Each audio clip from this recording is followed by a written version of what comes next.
Hi. So the first question is, are leaders born or developed? I think both of them. I think they're born and developed. Obviously, some people are just natural born leaders, and some people have that charisma or that little strut in their walk has that comforts other people to kind of like follow them. And with that being said, a lot of the times, just leading comes naturally to some people, and a lot of times they're not born with it. It's more developed, but I think most of the time it's if you're open to it.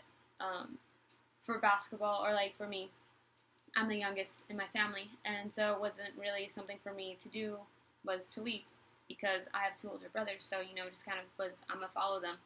But as I grew up and I started playing basketball, I kind of had a leadership position, and I took full throttle of it. I didn't kind of back down, but that was just my character, where like I was developed into the leader that I was, or that I am.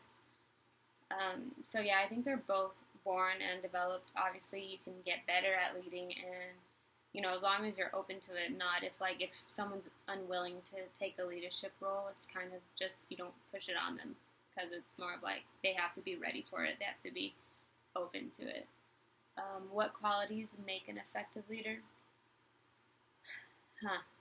Qualities that make an effective leader, I think, are ones who have a strong moral compass, and that's not necessarily like um, following the word of God or stuff like that. It's more of like, I mean, obviously that's a core value of one, but it's looking out for the good of other people, seeing arguments from both sides, not just from one side, and kind of really taking the whole of how a certain decision can affect everyone. So I would say effective leaders are the most open-minded, but then a lot of times, we see in politics, not a lot of leaders are open-minded.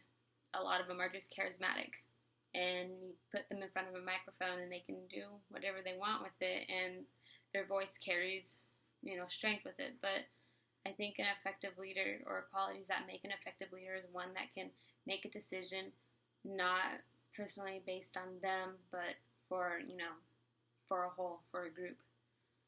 What impact does your values, faith, and beliefs have on your teaching and or coaching? Um, for me as a leader, particularly with basketball and when I taught last year, and as a coach right now, um, I guess it was just more of, like I was talking about before, making decisions for the group as a whole, keeping everyone in mind and not necessarily just doing what I wanted to do because that's what I felt like doing at the time. Um, a lot of that has to go with, with how I was raised, and my Catholic upbringing. That was very prominent with going to catechism and whatnot. Um, and reading the Bible and all that good stuff. But the impacts that my values and faith and beliefs have on it is really big, because I think if it wasn't for my upbringing, I don't think I would have this balance of right and wrong. Sometimes it gets foggy. I'll admit that. I'm not always right, and as much as it is for me to kind of admit that, it's hard. But that's what a leader is. It's someone who's willing to say, hey, sorry, that was my bad, like I did wrong, and owning up to their mistakes. I guess back to the what would make an effective leader is someone that can own up to their mistakes. That makes sense. I like that. If I could just say, cut that out and put that in for that one, that'd be great. So describe what those qualities look like in real life, using a textbook, and or one of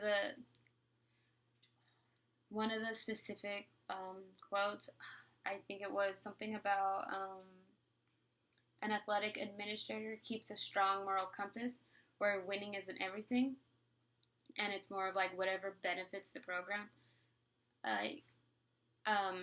Little backstory, I went to Oxnard College this past year. I did a little weird thing.